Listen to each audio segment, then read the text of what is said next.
Bom dia, ouvinte das rádios universitárias 99.9 FM e 820 AM. São 11h30 e está começando agora mais uma edição do Fora da Curva, que vai ser reprisado hoje às 9h na nossa rádio pública. Eu sou Paula Reis, jornalista e professora de comunicação da UFPE. Nosso programa também é transmitido ao vivo pela nossa página no Facebook e pela página 99 Universitária. Você pode participar enviando perguntas e comentários pelas redes sociais. De acordo com o Fórum Brasileiro de Segurança Pública, uma mulher é assassinada a cada 2 horas no Brasil. Em 2015, um outro estudo mostrou que um estupro aconteceu a cada 11 minutos. As estimativas variam, mas calcula-se que esse número seja apenas 10% do total de casos que realmente acontecem. E quem mais comete os crimes são homens próximos à vítima. A cada 7 segundos, uma mulher é vítima de violência física. Os dados são alarmantes. Por isso, o programa de hoje pergunta: por que as políticas públicas não detêm a violência de gênero? Para conversar sobre isso, estamos com a feminista, socióloga e especialista em violência contra as mulheres, Ana Paula Portela. Bom dia, Ana Paula. Bom dia, Paula. Obrigada pelo convite, é um prazer estar aqui. Nós que agradecemos. E também estamos com a comunicadora, também feminista, Joana Pires, integrante do coletivo Deixa Ela em Paz. Bom dia, Joana. Bom dia, Paula. Bom dia, ouvintes. E bom dia, Ana Paula. Bom dia. Agradecemos também esse convite. Então, nós também que agradecemos. Joana, como é que funciona? Você poderia apresentar um pouco o coletivo Deixa Ela em Paz, como atua? Sim. O Deixa Ela em Paz é um coletivo de intervenções urbanas. Ele atua desde 2015. É bem recente a nossa atuação. Mas a gente começou contextualmente no Rio de Janeiro, mas somos um coletivo de mulheres pernambucanas. A gente desenvolveu uma ação bem simplificada de espalhar pela cidade lambe-lambes com a frase Deixa Ela em Paz, né? E aí essa ação é que deu origem ao coletivo. Não foi uma iniciativa articulada a partir de um coletivo. O coletivo acabou sendo a consequência dessa nossa necessidade de falar com mais mulheres sobre feminismo, sobre questões que são importantes para o nosso dia a dia, né? E aí a gente começou em 2015 com ações de intervenção urbana. A partir daí a gente também começou a atuar com ativismo digital. Então, a gente tem página no Facebook, no Instagram, justamente para divulgar alguns aspectos do dia a dia das mulheres e da questão da violência contra a mulher, e entre outros temas, que não é só esse o tema de foco da nossa atuação. E aí, a partir daí, a gente também se interessou pelo aspecto da formação. E aí, atuamos também com oficinas, né, que possam compartilhar com as mulheres informações, perspectivas e até construir junto com elas discursos que possam evidenciar a nossa causa. Ana Paula, para a gente começar mesmo então a entrar na questão, o que é a violência contra a mulher? Olha, essa é uma pergunta muito ampla, né? Assim, Sim. a gente pode definir a violência contra as mulheres a partir de muitas perspectivas. Uma das perspectivas uma das abordagens mais conhecidas é aquela que é disseminada pela Organização Mundial de Saúde. A Organização Mundial de Saúde é uma organização que congrega, né, ligada às Nações Unidas e que congrega todos os países, né, que estão ligados às Nações Unidas. E ela elabora orientações, né, e diretrizes para que os países tratem da questão da violência no âmbito da saúde pública.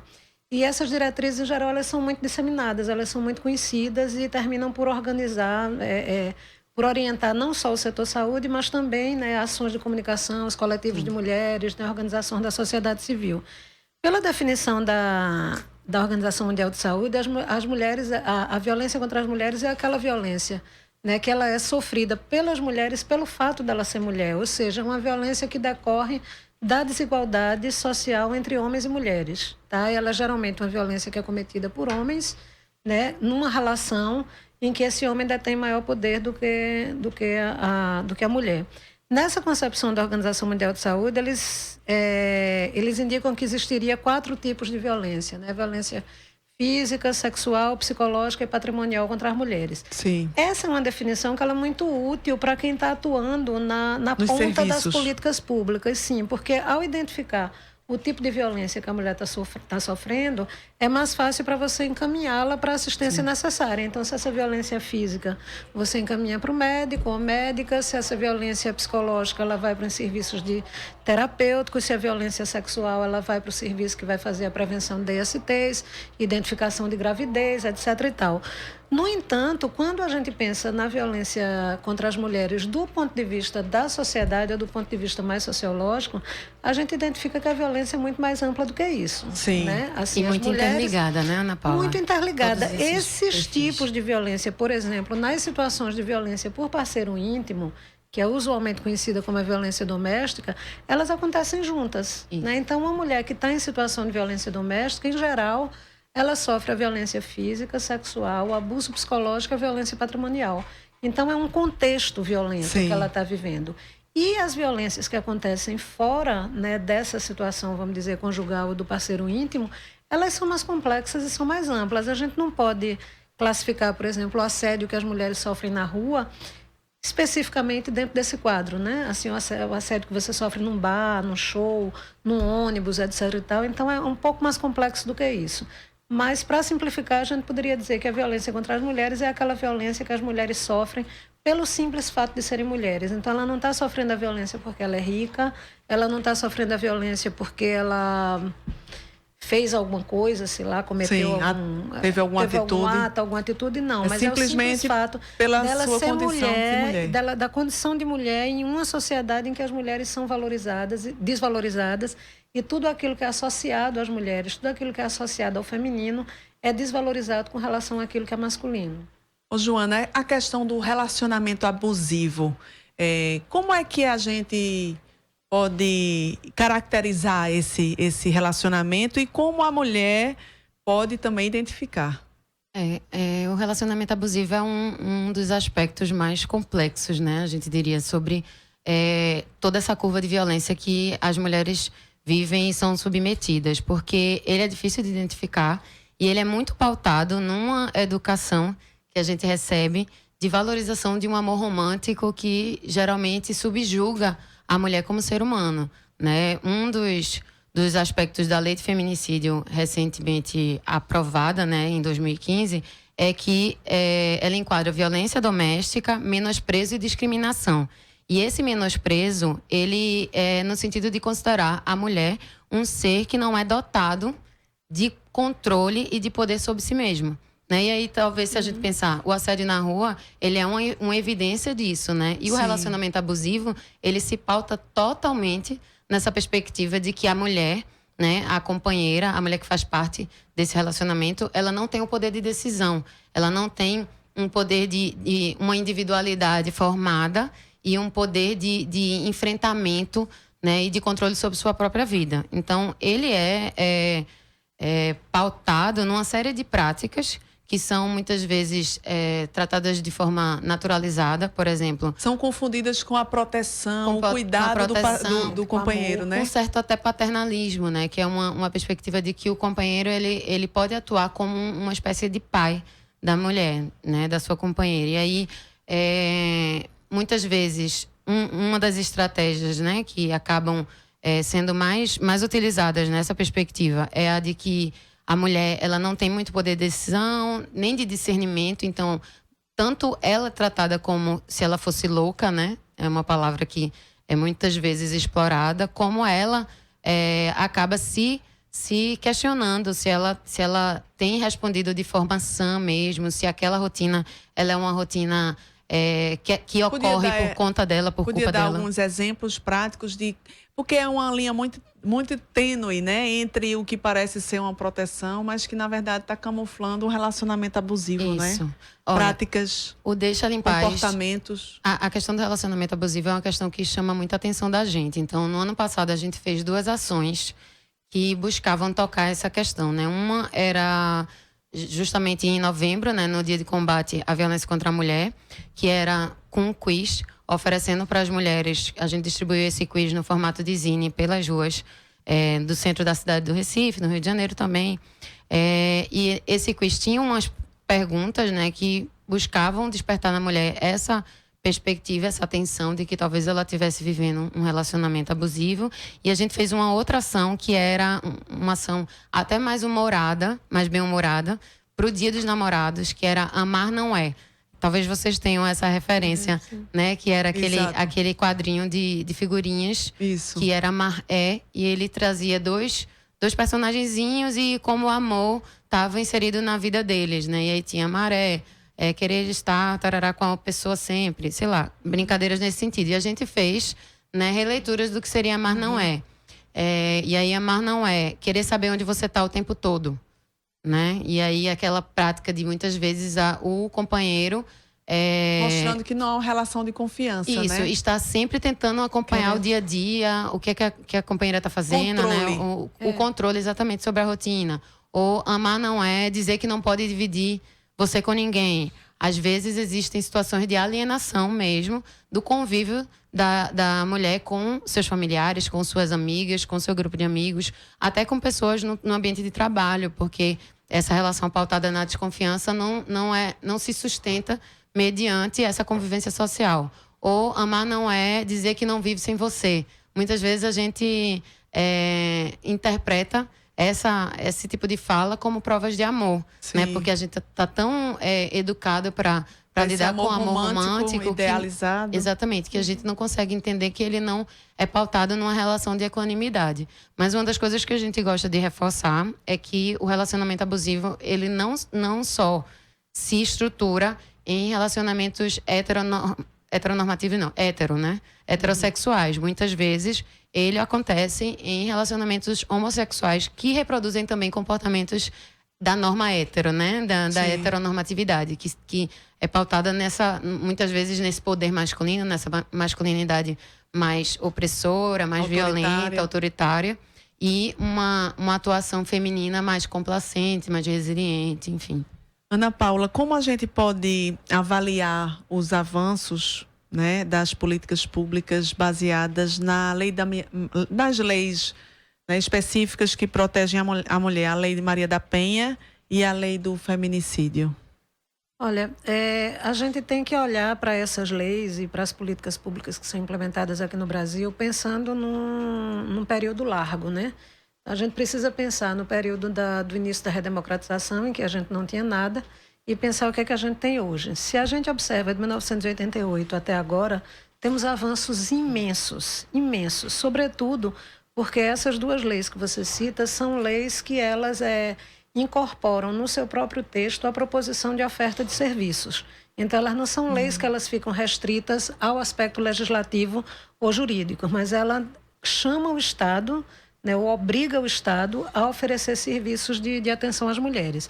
Então, os avanços são imensos. Agora, a gente tem que lembrar o seguinte, a violência contra as mulheres, a gente está lidando com um problema, né, com uma questão que durante séculos foi tratada de uma forma naturalizada. Ela não era vista como um problema. Pelo contrário, era vista como uma solução, como uma medida normal, que era normal que os homens fizessem uso de algum tipo de violência para que o casamento e a família se mantivesse como devia se manter. Quase uma medida, né, de controle social, né? Era uma medida pedagógica, era uma medida de controle social e uma medida pedagógica. Então, numa sociedade em que o homem é considerado melhor e era considerado o chefe da família e o chefe do lar, ele tinha que controlar as mulheres e as crianças. E a violência era vista como uma medida completamente legítima, caso a mulher não cumprisse com o papel que ela deveria cumprir.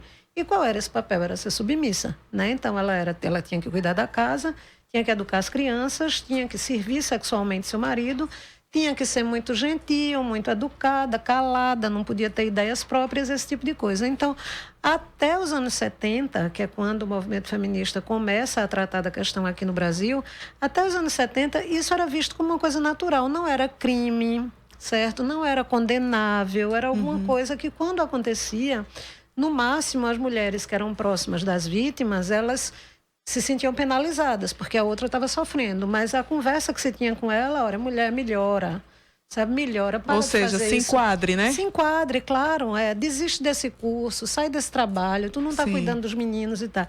Então, dos anos 70 para cá, o que aconteceu foi que o movimento feminista E aí não só o movimento que está nas ruas, mas assim um conjunto enorme de acadêmicas feministas, de teóricas feministas, que foram às ruas, que foram às áreas rurais, às periferias, para estudar o problema, para ouvir as mulheres e saber como era a vida das mulheres. A gente começou a identificar que as mulheres sofriam com a violência e que isso era injusto. Era injusto você ter uma sociedade estruturada na possibilidade de que metade da população pudesse estar apanhando ou pudesse estar sofrendo abusos psicológicos, emocionais da outra metade, né? Sim. Então, houve um esforço enorme de produção de informação e de elaboração de soluções. Primeira política pública no Brasil, ela foi, de fato, a Delegacia da Mulher, que foi nos anos 80, né? A gente teve a primeira Delegacia da Mulher de São Paulo. Desde então, a gente teve um conjunto de medidas que aconteceram em várias áreas, na saúde, na assistência social, na educação. Então, e teve um grande avanço, que foi a criação da Secretaria de Políticas para Mulheres, né? No nível federal, e depois se estendeu para os estados e para os municípios. E a Lei Maria da Penha, na verdade, ela é a culminância desse processo de 20 anos, né? que vinha acontecendo, e ela é resultado de uma condenação do Brasil, né? Na Corte Interamericana de Direitos Humanos. O Brasil foi obrigado, por conta do caso da Maria da Penha, foi obrigado a mudar a sua legislação e a implementar políticas que, de fato, protegessem as mulheres. Então, quer dizer, nesse período, o simples fato da gente estar aqui hoje discutindo sobre violência contra as mulheres em uma rádio pública de uma universidade já é um indicativo, um resultado positivo de todo esse processo do qual a Lei Maria da Penha e a Lei do Feminicídio fazem parte. Sim. Então, a violência contra as mulheres, ela de fato se tornou um problema social. As mulheres recusam isso em geral. Muitos homens já reconheceram que não é legal, assim, que não é bacana e que tentam modificar um pouco isso. Agora, esse é um lado da resposta. O outro lado essas leis, elas têm reduzido os índices de violência contra as mulheres. Os serviços e as políticas têm reduzido isso, porque, afinal de contas, esse é o objetivo maior disso, né? Vamos continuar. É para trazer entrevistas com a visão crítica sobre o que está acontecendo no Brasil, que o Fora da Curva está no ar de segunda a sexta, aqui na Rádio Universitária, a nossa rádio pública. Fora da Curva, jornalismo analítico na Rádio Universitária, a nossa rádio pública. O Fora da Curva de hoje discute a violência contra a mulher. Para você que sintonizou agora, nós estamos aqui no estúdio com a feminista, socióloga, especialista em violência contra as mulheres, Ana Paula Portela, e com a comunicadora feminista, integrante do coletivo Deixa Ela em Paz, Joana Pires. Pois é, então, dando continuidade a essa questão, Joana, como é que você vê essa questão? A lei do feminicídio contribuiu para dar essa visibilidade a esse problema social que a Ana Paula estava falando? Eu acho que essa fala de Ana Paula é muito importante de ser marcada mesmo, né? Porque a gente tem um progresso, né? E isso impõe para a gente alguns resultados positivos, principalmente o dar-se conta da realidade, né? A gente, com essas metodologias todas, a gente consegue enquadrar melhor esse dia a dia de violência que as mulheres sofrem e responder mais adequadamente. Mas ainda há todo um aspecto de educação que precisa ser pautado, né? A gente precisa tratar a temática da violência não apenas no momento final, digamos assim, né? Com leis que acabam atuando de forma punitiva, mas a gente precisa levar essa questão para as escolas e influir também na formação das crianças. A lei do feminicídio, ela acaba trazendo para a gente a oportunidade de ver esses dados de forma mais qualificada, né? Então, se a gente for ver os dados que a SDS tem divulgado finalmente, né? A gente, o governador decretou essa divulgação recentemente, né, em setembro, como categoria, não foi isso? Não só a inclusão do feminicídio como categoria, como um qualificador, né, da violência como um todo, mas esse ano, em janeiro, acho que foi em 2018 mesmo, né? O secretário de Defesa Social assinou um decreto que delimita que a SDS precisa divulgar os dados, fazer o recorte dos dados de violência contra a mulher na divulgação das suas estatísticas, porque isso era uma demanda que a gente fazia constantemente. Às vezes, para você acessar esses dados, você precisava acessar a ouvidoria, da SDS, e esses dados não eram continuamente divulgados. Eu dei uma olhada recente no site e até dezembro de 2017 os dados estão atualizados, pelo menos em relação aos últimos, desde 2012. O recorte não é assim muito bem destrinchado, né, Ana Paula? Tu, como especialista, pode analisar melhor. Veja, eles divulgaram, na verdade, passaram a divulgar desde o ano passado os registros da Delegacia da Mulher, ou seja, das queixas que chegam de violência contra a mulher na SDS, e aí isso aí está registrado, acho que nos últimos... Não, acho que é só no último ano. E os dados de estupro. O dado do feminicídio, ele é mais problemático. Isso. É bem mais problemático. Primeiro porque o conceito de feminicídio ele ainda é muito impreciso.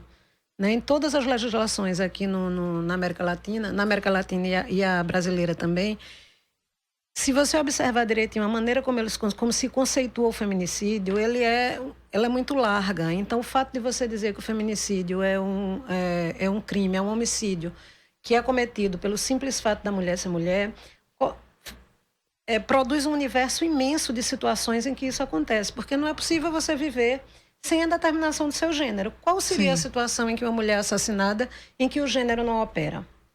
É difícil de identificar. Sim. Então, na prática, o feminicídio ele abarcaria todos os assassinatos de mulheres, porque em todos eles o gênero está atuando. Não está atuando apenas naquele em que a mulher é assassinada por um parceiro, tá? Mas, enfim, essa é a parte conceitual, ela é complexa, não é fácil de definir. O governo federal fez o protocolo para a investigação do feminicídio. Esse protocolo ajuda os profissionais da área de segurança e justiça a identificar o que é, mas na prática, na situação que a gente está hoje, um feminicídio ele só é identificado quando a investigação se conclui. Sim. Então, não é possível você apresentar dados agora, por exemplo, de uma vítima, mulher que foi assassinada... Sim. Ontem ou anteontem, por exemplo, e você divulgar hoje como feminicídio. Isso. Porque você só vai saber se for feminicídio quando a investigação acabar, quando o processo for concluído.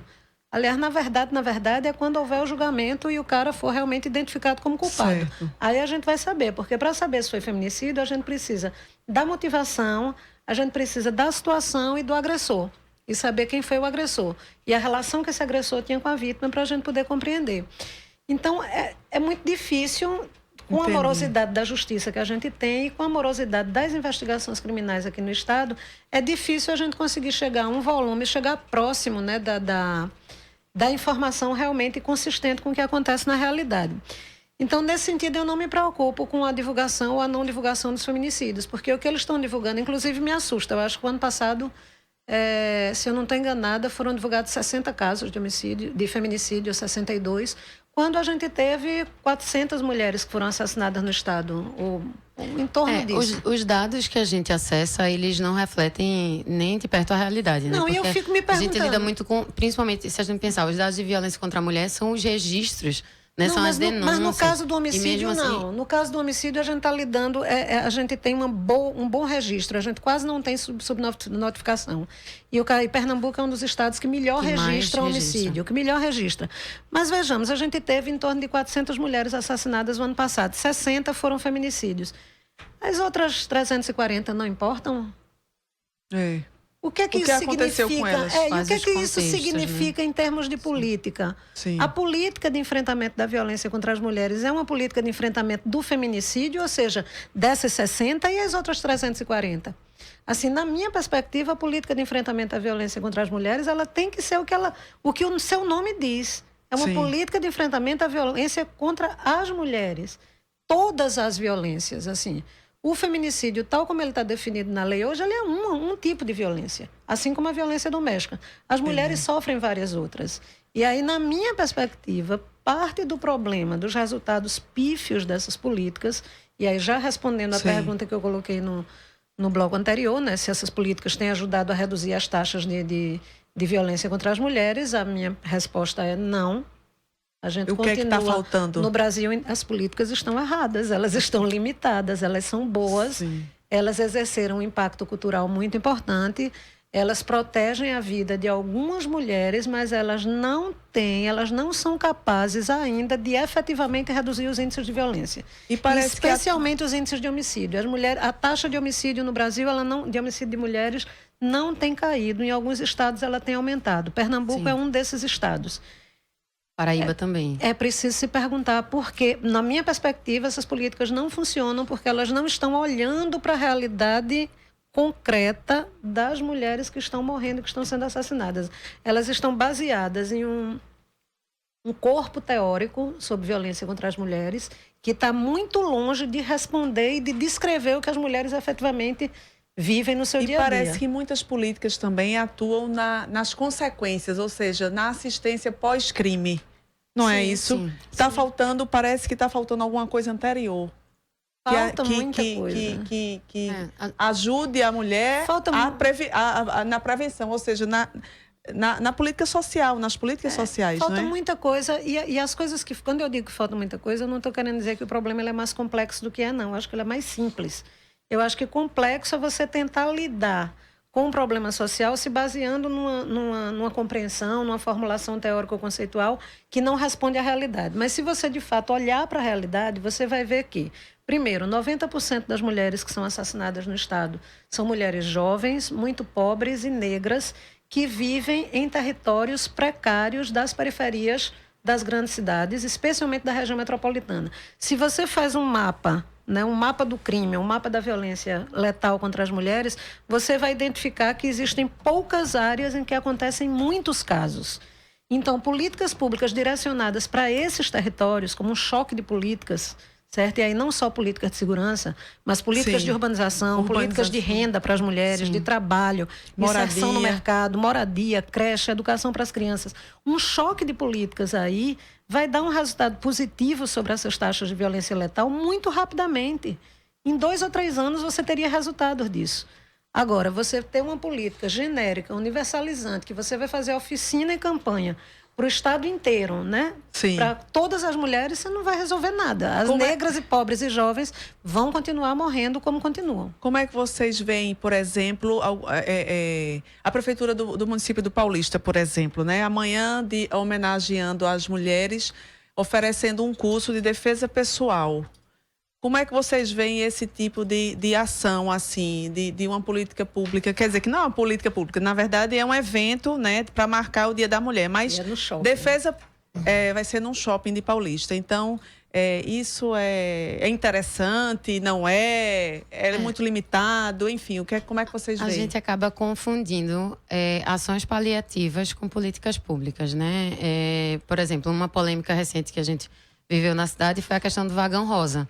Né, de instituir um vagão rosa no metrô para que em determinado horário as mulheres pudessem andar exclusivamente, né, ou fosse um espaço exclusivo de mulheres para garantir, digamos assim, um espaço de segurança. São medidas que, em certa medida, se a gente pensar, mulheres que têm uma problemática de convivência em espaços públicos, coletivos e que já foram vítimas de violência e que, enfim, não lidam muito bem com essa situação, talvez elas possam fazer realmente uso do vagão rosa de uma forma positiva, mas isso não vai produzir um impacto social que transforme a forma como homens e mulheres vivem o transporte coletivo. E é isso que a gente precisa fazer. A gente precisa, mais do que investir nessas campanhas são positivas de uma certa forma, chamam a atenção para determinadas temáticas, a gente precisa dialogar com a juventude de uma forma muito mais ostensiva para que o tema da violência contra a mulher, o tema da questão de gênero, faça parte dessa educação, né, e possa ser pensado no dia a dia das crianças para que a gente possa transformar uma geração.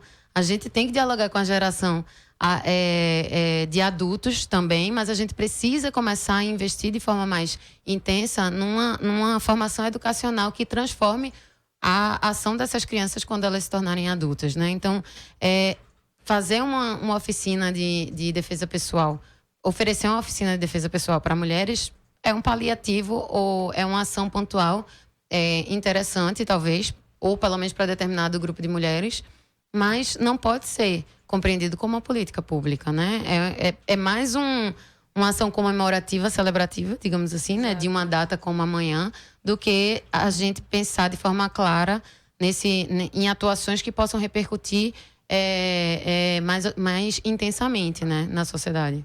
E você veja o que é que representa, o que é que significa para uma mulher aprender a autodefesa em um contexto como do estado de Pernambuco, em que você tem uma circulação de armas de fogo que é praticamente livre. Então, para uma menina jovem de 18, 19 anos que mora na periferia da cidade, em um bairro onde atuam grupos criminosos, né, que você tem armas circulando à vontade, uma menina que vai se defender de algum tipo de abuso de alguém na área que ela vive, ela pode se defrontar muito facilmente com alguém que está usando uma arma. Ou seja, o risco dela pode aumentar, tá entendendo? Então, as oficinas de autodefesa, elas começaram a ser disseminadas entre as mulheres pelas feministas europeias. Acho que foram principalmente as holandesas. É muito diferente você fazer autodefesa em Amsterdã, tá entendendo? Que é uma cidade absolutamente pacífica, ou a Europa ocidental, que são pacíficas, não tem arma de fogo, não tem nada, e você estimular o enfrentamento físico direto das mulheres com homens num lugar onde a arma de fogo circula. Sim. Você pode estar aumentando o risco dessas meninas, tá entendendo? Eu não quero tirar a importância disso, eu acho que é importante, mas além de aprender a autodefesa, é preciso aprender a identificar a situação de risco, aonde você pode utilizá-la. Sim. Né? Você não vai poder utilizar em qualquer lugar. Sim, fazer a devida adequação. Né? Claro, porque senão você pode ter mais risco ainda. Eu não sei se a pessoa está armada ou não está. Sim. Agora, só um minutinho. Do ponto de vista da prefeitura, eu comentei antes da gente começar o programa, eu acho que essa prefeitura faria muito mais pelas mulheres do Paulista se ela inaugurasse uma única creche numa área precária da cidade. Uma creche muda radicalmente a vida das mulheres que sofrem violência doméstica. Muitas vezes as mulheres estão em situação de violência doméstica e não conseguem sair porque elas não têm trabalho, porque elas não têm dinheiro. E elas não têm trabalho e não têm dinheiro porque não têm com quem deixar os filhos. Então, a existência de uma creche pública de tempo integral possibilita essa mulher entrar no mercado de trabalho, conseguir o dinheiro, conseguir a autonomia que vai permitir com que ela saia da casa e ela evite a violência. Então, isso seria muito mais eficaz. Uma única creche. Sim.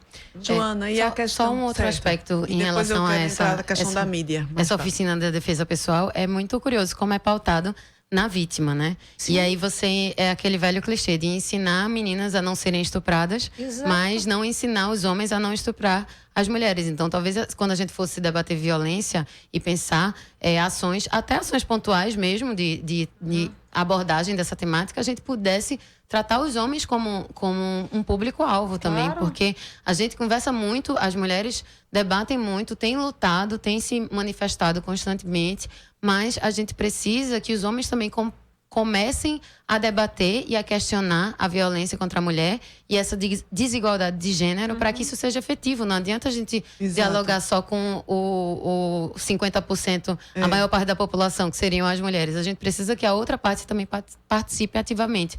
Porque senão tá de novo em cima do efeito, né? Isso, da consequência, e não da origem, da causa. Eu acho, nesse sentido, acho que para o próximo ano, uma sugestão para o poder público era que se faça oficinas para homens ensinando como não atacar. Exatamente. Não é como não se defender, mas como os homens não atacar. Porque, no final das contas, quem está cometendo o crime é eles. Eles é que estão agindo de maneira antissocial e de maneira incorreta. As mulheres não estão fazendo nada. Então, a rigor, não deveríamos aprender nada, que a gente não está fazendo nada errado. Eles é que têm que aprender a não atacar.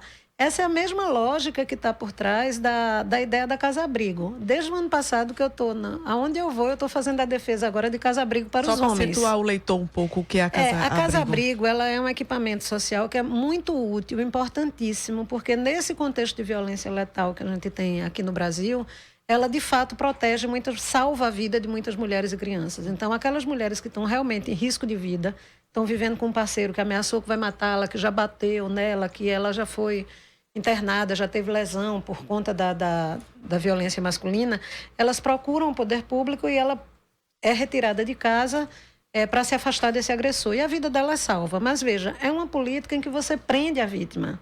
Então, essa mulher que não tem faz nenhum trabalho com o agressor. Não. O correto, pela Lei Maria da Penha, era no momento que a mulher registra que sofreu ameaça, que ela está correndo risco, esse agressor tinha que ser imediatamente afastado dela.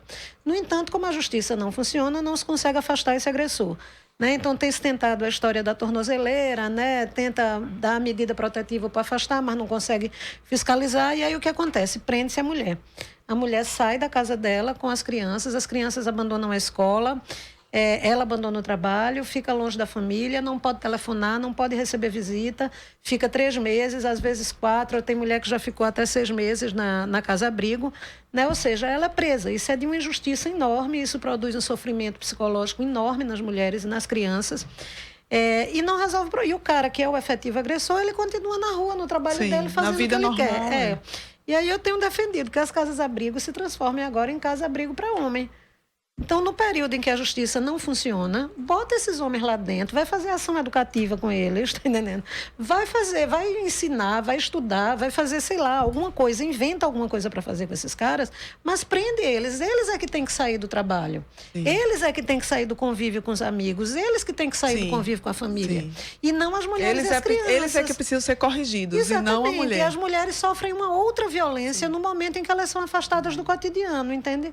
Então, acho que a gente tem que dar uma volta nessas soluções. A gente já vai chegando ao fim, no instante o tempo passa, são muitas questões, né? Mas como exatamente tentar virar o jogo, ou seja, enfim, sair dessa, buscar soluções, a participação da mulher na marcha, né? Amanhã vai ter a marcha do 8 de março, né? Como é que vocês estão prevendo aí a programação? A marcha ela vai sair amanhã às 13 horas, né? Vai sair não, ela concentra às 13 horas no 13 de maio, aqui na Boa Vista. E aí tem todo um processo de preparação, então tem rodas de diálogo, tem espaços de compartilhamento e a partir das 16 horas ela sai em direção à Praça do Derby pela Conde da Boa Vista. Mas eu acho que a marcha ela acaba sendo um momento de culminância, né, de todo um trabalho que uma rede de mulheres tem desenvolvido ao longo do ano e ao longo dos anos, digamos assim. Mas décadas. É de décadas, exato. Mas ela é também um espaço inicial para mulheres que não têm muito contato com essa luta, com essa perspectiva. Então, mesmo que você não tenha muito envolvimento, você pode chegar, mesmo que você não tenha construído junto com as mulheres que protagonizaram essa construção, você pode chegar, você pode se informar, pode se inteirar do processo e acaba sendo um momento de despertar mesmo, de um olhar para uma tentativa de mudança, né? Uhum. Os homens também podem participar, né? Eles não são protagonistas. Como é que os homens podem homenagear participar. as mulheres amanhã? Como é que vocês dão algumas dicas? Fica a dica aqui. A gente brinca assim, né? Que se a gente quer como presentes, né? Que a gente possa acabar com essa desigualdade de gênero, né? Reduzir os índices de violência. Mas existem ações muito simples que os homens podem fazer para colaborar com esse dia de amanhã. Desde se oferecer para cuidar dos filhos, para que a companheira possa participar da marcha, no espaço de trabalho, se oferecer para dar conta do trabalho de uma outra mulher, para que ela possa se ausentar desse dia e possa estar presente na marcha, até comparecer à marcha e se oferecer para cuidar das crianças, né, para ser um recreador, ou simplesmente ficar acompanhando, vendo se pode fornecer qualquer tipo de apoio. Então, tem muitas outras possibilidades. Os homens, que é bem importante isso, os homens que atuam na mídia também podem ajudar os veículos a simplesmente se estruturarem para que as mulheres protagonizem esse momento. Então, é bem importante que os jornais da cidade possam enviar para a cobertura desse espaço de manifestação mulheres que possam acompanhar a marcha, sabe? É mais importante que a gente possa ser acompanhada de fotógrafas mulheres, jornalistas mulheres, porque elas estarão construindo aquele momento junto com a gente, né? A mídia tem um papel a cumprir também nesse cenário. Nath Cruz tem notícias também da marcha que vai ser realizada no Cabo, não é amanhã? Sim, nossa luta por direitos não para, por mim, por nós, pelas outras. É o lema da Caminhada das Mulheres do Cabo de Santo Agostinho, que acontece amanhã, com a concentração marcada para as 14 horas na Praça do Jacaré, no centro da cidade. As cabeças vão caminhar reivindicando direitos e o fim da violência. A iniciativa é uma realização do Centro das Mulheres do Cabo, da Secretaria da Mulher e conta ainda com o apoio de diversos movimentos sociais do município. E também na UFPE amanhã, não é, Vitor? Vitor Aguiar, a sexta-feira, também traz notícias de eventos sobre a questão da mulher. Celebrando o Dia da Mulher, vai ser realizado, como eu disse agora, na sexta, o Elas, por Elas, para Elas. um piquenique com uma roda de conversa sobre políticas de saúde para mulheres em Pernambuco, que também vai ter uma exposição de arte. O evento é aberto ao público e os interessados podem levar também sua produção artística, caso haja interesse disso. A roda é organizada pelos coletivos Vira Mundo, Pinos e Dato. Elas por Elas, para Elas, acontece na sexta-feira, às 12 horas, em frente ao Centro de Ciências da Saúde da UFPE. Obrigada, Vitor. Bom, então a gente vai finalizando por aqui. Agradeço a Ana Paula Portela, socióloga, feminista, especialista em violência contra as mulheres. Obrigada, eu que agradeço. Agradeço também a Joana Pires, que é feminista, comunicadora do coletivo Deixa Ela em Paz. Obrigada também, Paula, e obrigada, Ana Paula, também por essa conversa.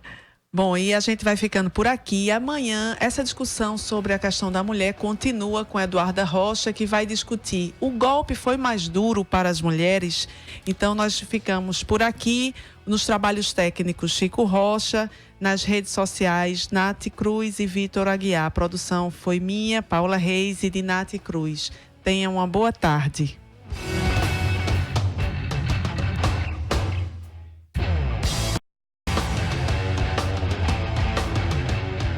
O programa Fora da Curva é uma realização do Departamento de Comunicação Social com o apoio do Departamento de Sociologia, do Núcleo de Design e Comunicação do Centro Acadêmico do Agreste e do Núcleo de Rádio e TV Universitária.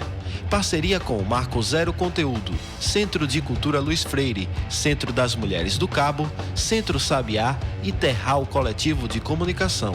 Esse programa fica disponível nas nossas redes sociais, na nossa página do Facebook, no canal do YouTube e no Mixcloud. A música tema do nosso programa foi composta pela banda Diablo Motor. Programa Fora da Curva. A gente fala o que a maioria cala.